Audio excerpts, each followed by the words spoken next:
Bonjour à tous, vendredi 2 décembre, la paracha Vayetse, Shabbat rentrera à 16h46 et sortira à 17h52. Bienvenue dans ce tout nouveau numéro du journal communautaire. Jusqu'à midi, on va vous parler de ces nombreuses associations, de ces investissements, de toutes les personnes qui s'investissent pour la communauté et notamment une association qu'on ne présente plus, un monsieur qui vient régulièrement dans les studios et je dirais même que c'est une association très active. L'une des piliers de cette communauté à Marseille, c'est l'association du KKL. Notre invité aujourd'hui, il s'appelle Bernard Guigui et il vient nous parler de ce jardin qui va être créé en Israël en la mémoire du Rav Mimoun. Bernard Guigui, bonjour. Bonjour Patrick. Ravi de t'avoir avec nous. Moi aussi. Alors rapproche-toi bien du micro, qu'on t'entende bien. Voilà. On est filmé, vous pourrez retrouver évidemment ce journal sur les réseaux sociaux, sur Facebook, juste après midi. Ce sera en ligne sur la chaîne YouTube de la Radio Juive de Marseille. Alors cet événement qui est organisé par le KKL, ce jardin, est-ce que tu peux nous en parler ? Juste avant, je voudrais vous dire une Oui. chose, que je viens d'entendre le message que tu as passé concernant le Talmud Torah. Oui. Je demande aux enfants d'être tous présents et nombreux parce que le KKL offre, comme à l'accoutumée, des beignets pour Hanouka. Donc il y aura une distribution de beignets ce dimanche. Magnifique. Voilà. On est à l'approche des fêtes de Hanouka et d'ailleurs Ouais, on va vous rappeler que le vendredi 16 décembre,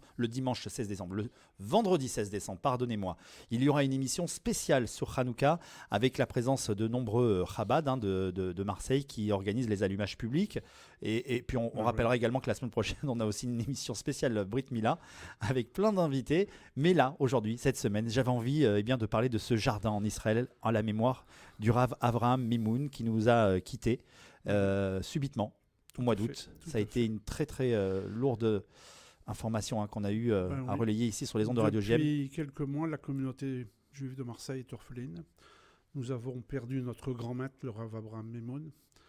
Et personnellement, je n'arrive pas à m'y faire. Chaque matin, quand je fais ma tefila et que je prie, et je fais le Ramida, je lui dis Hello Abraham, et j'ai le flash, je pense toujours au Rav en me disant non, c'est pas possible, il peut pas nous avoir laissé tomber.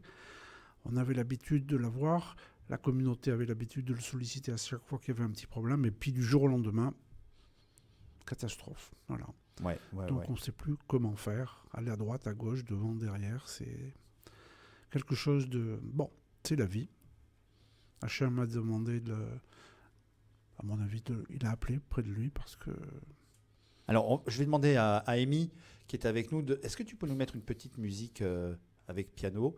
Je vais rappeler quand même les informations, c'est important. Le temps qu'Amy nous mette un petit fond musical. Je vous ai préparé un petit texte de ce Rav Mimoun. Rav Mimoun, notre maître, le Rav Mimoun Zahal, nous a quittés le 24 août 2022. C'est une grosse perte pour la communauté de Marseille et pour le peuple juif. Il était une personne hors du commun, qui aimait chaque juif et chaque juive, qui a toujours été là pour tous ceux qui le sollicitaient. Le Rav a consacré sa vie aux autres, c'est un tzaddik qui nous quitte. La communauté juive de Marseille, sans son Rav, ne sera plus la même. Il était unique, irremplaçable. Le Rav Avraham Mimoun, célèbre circonciseur et érudit d'une dimension exceptionnelle, symbole de la communauté juive de la ville, il était âgé de 82 ans, originaire de Tunisie, il était arrivé à Marseille au début des années 1960, et était devenu le rabbin de la Rose en 1975. Il était père de 2 enfants, grand-père et arrière-grand-père. Marseille et la communauté juive perd une immense autorité spirituelle. Une personne hors du commun, reconnue par son humanité, son savoir et sa sagesse. C'était un guide, un père aimant pour beaucoup d'entre vous, avec sourire, si doux, sa générosité de cœur, sa gentillesse, son don de lui, un pilier s'en est allé. Grand homme de Torah, d'une sagesse incomparable, il savait comment répondre aux problématiques de chacun avec toute la bienveillance et la douceur qui le caractérisent. Doté d'une immense générosité, il savait se rendre disponible pour aider ceux qui en avaient besoin. Un pilier qui laissera de nombreux enseignements aux générations à venir. Il était connu pour son humanité, sa tolérance et son engagement constant en faveur des personnes malades et hospitalisées. Rav Avraham Mimoun était un homme à l'érudition rare et précieuse. Il est décédé donc et il nous laisse son enseignement qui continuera à œuvrer pour l'unité des Marseillais. Un homme empli d'humanité, de générosité, véritable guide pour beaucoup. Merci pour tout, Rav Mimoun. Voilà, j'avais envie de lui faire un petit hommage derrière avec un petit bed musical. J'espère que vous êtes avec nous et que vous allez pouvoir également, si vous le souhaitez, aller sur l'application de Radio GM, laisser toutes vos dédicaces et vos petits messages. Et moi, je voulais qu'on parle un petit peu de ce jardin, justement, qui est organisé à l'initiative du KKL en Israël. Alors, vas-y, on a allumé le micro. Voilà, quand j'ai appris cette triste nouvelle, je me suis dit qu'il fallait faire quelque chose pour le Rav. Et quoi faire qui pourra nous rappeler le souvenir du Rav Meimoun. Et je me suis dit qu'un parc à sa mémoire, érigé dans la région de Jérusalem, est quelque chose qui serait au minimum de ce qu'on peut lui offrir, lui donner. Et donc j'ai décidé de lancer cette campagne. Bien entendu, j'ai demandé l'autorisation et l'accord de Madame Meimoun, son épouse. Oui. Parce qu'avant, je n'aurais jamais rien fait sans son autorisation. Elle m'a dit qu'elle était tout à fait d'accord. Et à partir de ce moment-là, j'ai décidé de lancer cette opération. Donc, j'ai lancé un appel de fonds de façon à ce qu'on puisse, pour les 11 mois du deuil du Rav Meimoun, d'inaugurer ce parc qui sera érigé à la mémoire du Rav Meimoun et dans la région de Jérusalem. Alors, Bernard, comment il va être ce parc? Est-ce qu'il est grand? Est-ce qu'il va être boisé? Comment ça se passe? Bien entendu, il sera boisé, il sera tout équipé, puisque l'endroit sera dédié à la mémoire du Rav Meimoun. On pourra venir pèleriner et en même temps faire une séouda, puisque j'ai demandé à ce qu'on fasse une table en dur avec des chaises et tout cela, de façon à ce qu'on puisse faire une séouda. Quand les gens viendront pèleriner, ils pourront prendre un apéritif, manger quelque chose à la mémoire du Rav Meimoun. Et bien entendu, il sera très très beau. Il sera Est-ce que tu connais la superficie de pour ce parc? Pour l'instant, non, puisqu'il sera en fonction de l'argent qu'on aura récolté, oui. Il sera à sa dimension. Voilà. Et tu as déjà un terrain déjà en vue? Vous avez déjà prévu, le KKL est propriétaire de la plupart des terrains en Israël. Canon. Et donc, nous aurons la chance d'avoir le plus bel endroit réservé pour le Rav Meimoun. Donc ça veut dire qu'il y aura des tables de pique-nique, on pourra venir festoyer. Tout à fait, c'est le but, qu'on puisse venir se recueillir, lire des Teilim et tout ça à la mémoire du Rav Meimoun, et en même temps faire une séouda. Je sais qu'en Israël, il y a beaucoup de parcs où les Israéliens se retrouvaient en famille à l'intérieur, ils font les grillades, et je pense que c'est un peu ça que tu veux donner. Tout à fait, nous l'avons fait dans une mesure un peu plus petite pour notre ami le docteur Philippe Twitou. Quand il est décédé subitement, nous avons fait ce parc qui n'a toujours pas été inauguré officiellement puisqu'il y a eu le confinement. Oui. Mais dès que tout sera en ordre, je pense que j'irai l'inaugurer. L'épouse du docteur Philippe Twitou l'a vu, elle a été subjuguée par la beauté de ce parc. Et donc, on fera quelque chose de beaucoup plus grand encore. La première pierre de ce parc, vous avez une date précise? Non, pas encore. J'ai eu le président du consistoire qui m'a demandé si on pouvait l'inaugurer au mois de mars parce qu'il y a un grand voyage organisé avec le consistoire central de France et des ministres. Et je lui ai dit qu'au mois de mars, ce n'était pas possible parce qu'en 2-3 mois, on ne peut pas faire quelque chose. C'est impossible. Vu la dimension avec laquelle on va réaliser ce parc, on ne peut pas faire ça en 5 minutes. Ce n'est pas quelque chose de petit, c'est quelque chose qui se réfléchit et qui se pense. Voilà. Alors, on a parlé tout à l'heure de ce parc boisé. Qu'est-ce qu'il va y avoir comme plantation dans ce parc? Est-ce que tu peux nous dire, est-ce qu'il y aura des fleurs, des grands arbres, des oliviers? Je pense qu'on y mettra des oliviers, parce que c'est le symbole de la paix. Symbole de la paix. En plus, ce parc, sur les conseils du Rav Saba, oui, qui est le rabbin de la synagogue Breteuil, samedi dernier, il m'a dit « Bernard, j'ai une question, j'ai quelque chose à te dire. Pourquoi on n'appellerait pas l'échelle d'Abraham ?» Alors moi, échelle d'Abraham, je ne savais pas ce que ça voulait dire. En plus, j'imaginais échelle comme une échelle. Et en rentrant chez moi samedi après-midi, je cherche et je vois ce que c'est l'échelle ECHEL d'Abraham. C'est une maison d'hospitalité, c'est-à-dire que la porte est toujours ouverte. Et c'est ça. Et c'est en même temps le reflet de ce qu'était le Rav Abraham Meimoun. C'est ça. C'était toujours ouvert à la disposition de tout le monde. Il était toujours disponible, il était toujours accueillant avec son sourire, quelquefois avec une petite gifle, avec une petite tape sur le... Écoute, moi j'ai une anecdote, tu sais. J'ai longtemps vécu à Aix-en-Provence et j'amenais mes enfants donc le matin très tôt à 8h à l'école. Et ce matin-là, quand je les amène, on me dit il faut que tu descendes au premier étage de la synagogue. Il y a Rav Meimoun qui est là, on va lui demander une bénédiction.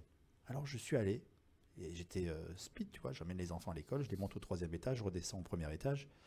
Et là, j'ouvre la porte et là, je vois un monsieur qui me regarde avec des grands yeux. Il me dit rien, il me dit juste viens faire un lechaïm. 8h du matin, il me sert un verre de ballon rouge, mais c'est le verre de vin. Moi qui ne bois jamais d'alcool, il me dit la bracha est au fond du verre. Donc je bois un petit peu, je me dis il est 8 heures, je ne vais pas non plus abuser. Et je bois donc 2-3 gouttes de vin. Et il me dit non, bois et finis le verre. Bois-le complètement. La bracha, elle est là pour toi. Et donc j'ai dit ok, dans ma tête il se passe plein de choses. Et il me dit si Dieu veut tu vas avoir encore des bébés. Et donc je lui dis ok, donc je bois le verre et je le bois cul sec. Et là, je peux te dire que je commence à avoir la montée qui me fait sourire. Et je dis ah Mimoun, je suis bien. J'ai commencé à avoir le vin gai, hein, tu sais. Et il me regarde et il me dit Mazal Tov. Et puis hop, il tourne la tête, il passe à autre chose. Et quelques semaines plus tard, j'apprends que je vais avoir une 3e petite fille. Voilà. Donc voilà pour l'histoire. Et je sais que des histoires comme ça, il y en a beaucoup. Il y en a plein. Il y en a plein. Moi, c'est très amusant parce que j'habitais en Avignon. Et puis, pour des raisons pratiques, pour mon travail, je m'installe à Marseille. Et j'entends parler en permanence du Rav Mimoun, le Rav Mimoun. Et un jour, je me dis, tiens, il faudrait peut-être que j'aille à la Rose un soir voir le Rav Mimoun parce que tout le monde m'en parle, j'aimerais bien le connaître. Et donc, j'arrive à la Rose. Ouais. Je le salue. Et puis, il me dit, qu'est-ce que tu veux boire ? Je lui dis un Coca-Cola. Alors, il me regarde, il me dit, tu es malade ? Je dis non, je suis pas malade. Pourquoi ? Il me dit non, parce que les gens malades ils boivent du Coca. Du Coca, oui, c'est vrai. Alors je dis non, je suis pas malade. Alors il me dit tu es pas malade. Ok, il commande une bière. Ouais. Puis il en vide un peu. Et puis la partie qu'il avait vidée, il l'a remplie de Bocha. Il me dit bois. Je dis mais vous savez, moi je n'ai jamais bu ni Bocha ni bière, mais en plus mélangé. Bois, c'est très très bon pour toi. Et je commence à boire. Et puis je vois que c'est très fort. Et il me dit, non, mais il faut que tu boives jusqu'au fond, parce qu'il y a une bénédiction au fond. Je dis, mais vous savez, Rav, je dois rentrer chez moi après. Et je conduis. Non, tu ne crains rien du tout, il y a une bénédiction, il y a une bracha, mais il faut que tu boives jusqu'à la fin de la bouteille. Et quand j'ai bu, je suis rentré chez moi. On m'a dit, mais tu as les yeux bien brillants. J'ai dit, ne me posez pas de questions, je vous en supplie. J'ai rencontré le Rav.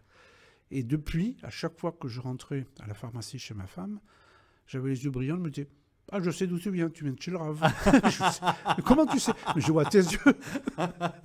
Ça brillait. Mais oui. C'est vrai que Rav Mimoun, il était toujours dans la joie, la simcha. La simcha.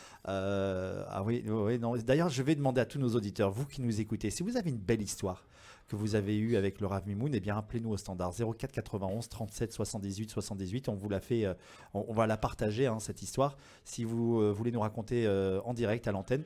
Moi, je vous propose qu'on écoute une chanson. Oui. D'ailleurs, avec Claude, tous les dimanches matins, j'ai le plaisir de réaliser son émission Orientissimo. Et Claude donc, a changé son générique pour toute l'année. Et il envoie une chanson de Raoul Journeau, qu'on va écouter d'ailleurs.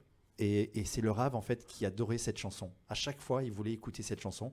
Je vous propose qu'on se l'écoute sur Radio JM. Et nous, on se retrouve tout de suite après avec Bernard Guigui du KKL pour continuer à parler de ce jardin. On écoute cette chanson tout de suite sur Radio JM.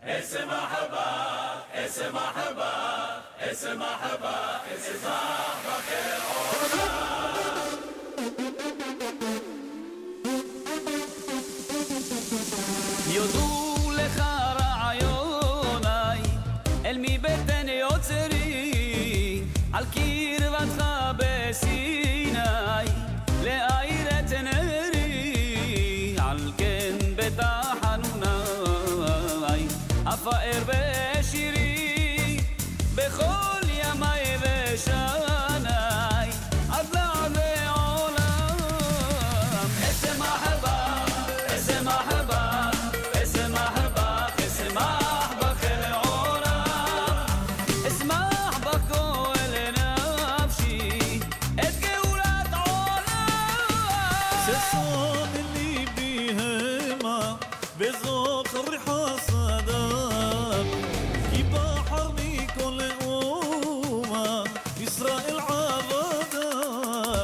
نتسرنتي عدم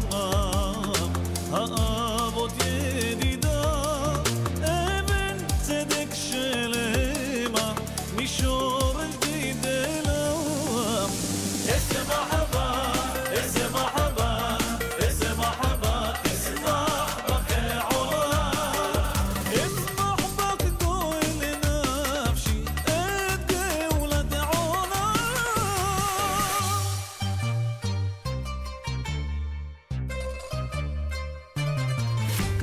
רצונך אשאלה חי בעל הרצון כאשר בתחילה ניהגת את הצאן במראה טוב ונפלא והיה כל על צאן רואה ישראל סלע האזן לכל העם איזה מחבה איזה מחבה איזה מחבה אשמח בך אל עולם אשמח בך גואל נפשי את גאולת עולם אתה הוא האלוהים העז והדיין כונן לקראת גבעים זה אינה מזוין כל נקמתך מהם להשלים כל עניין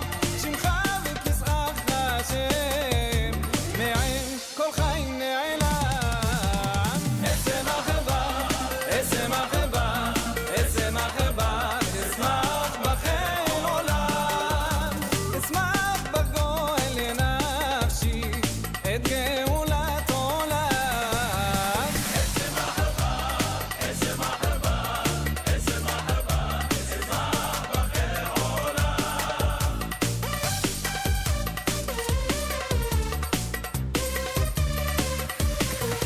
לעושה נפלאות לבדו את יריבה יריב עקב תמיד חסדו השכם והערב ולא יסיך בעדו את טירתו יחריב ואזן השיר לכבודו השירים במושלם איזה מחבה איזה מחבה איזה מחבה אשמח בך לעולם איזה מחבה גואל נפשי עד גאולת עולם איזה מחבה איזה מחבה איזה מחבה אשמח בך לעולם איזה מחבה גואל נפשי את גאולת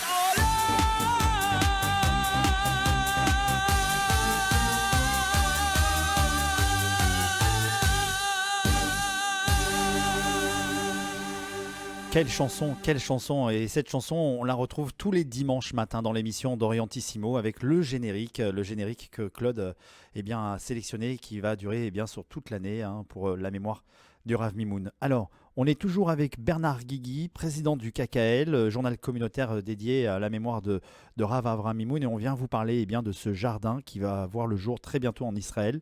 Un jardin, Bernard, dont on a dit que ce serait un lieu de rencontre. Ok, on va allumer le micro de Bernard. Voilà, il est là.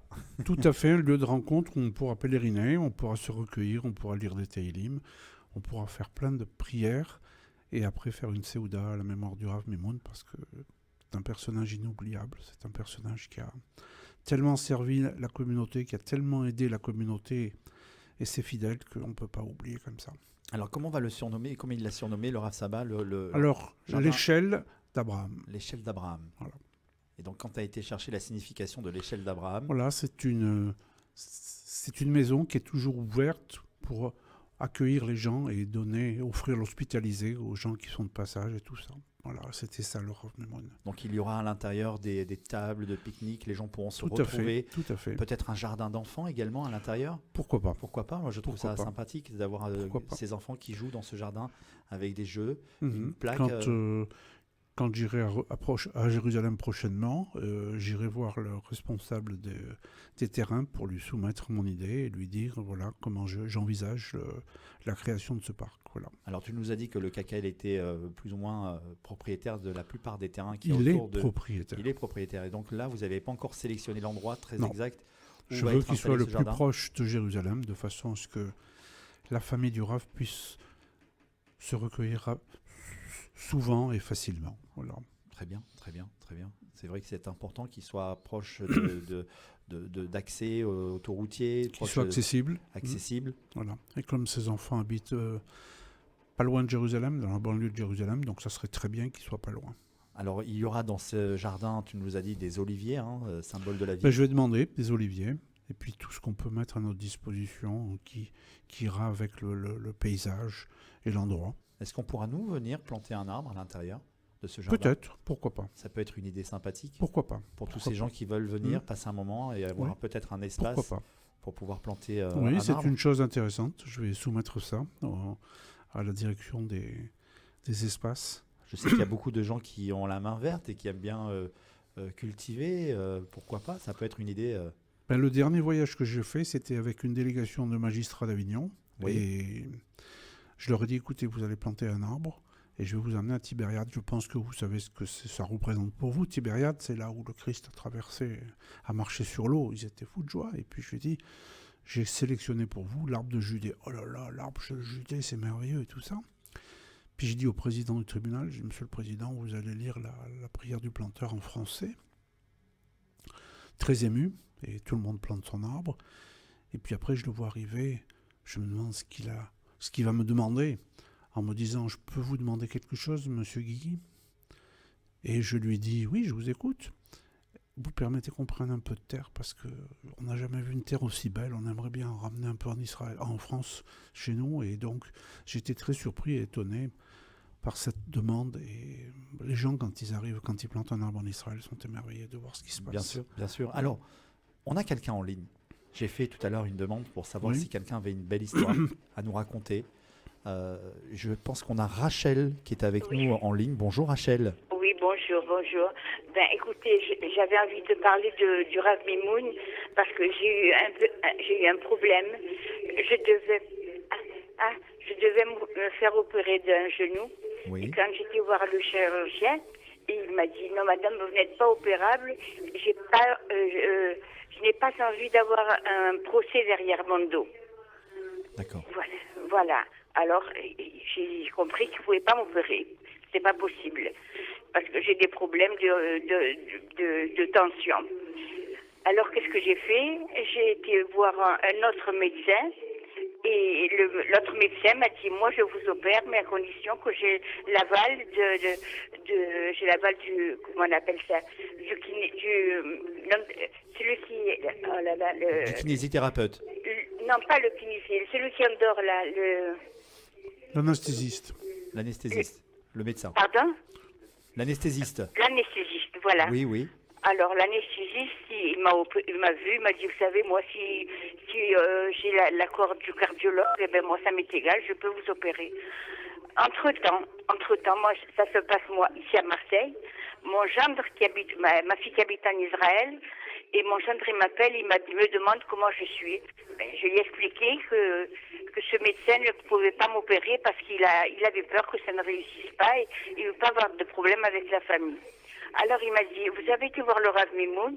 J'ai dit non, je ne sais même pas où il est. Elle m'a dit, écoutez, il est en Israël, je vais l'appeler, on va se mettre en contact tous les trois, on va parler et il va vous dire si vous pouvez vous faire opérer ou pas.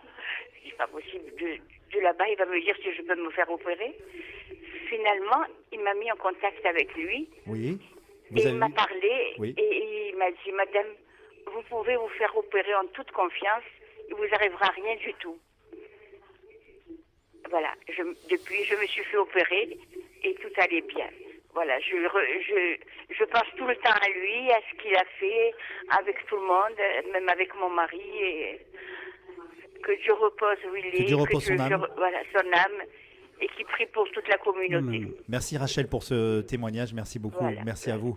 Merci. Merci encore. Alors c'est vrai que le Rav Mimoun, lui, avait de très belles histoires, hein. Je sais que j'ai relayé aussi sur les réseaux sociaux une belle histoire d'un monsieur, parce que le Rav Mimoun était proche des malades, il allait leur rendre visite, il les soutenait, il priait beaucoup pour eux.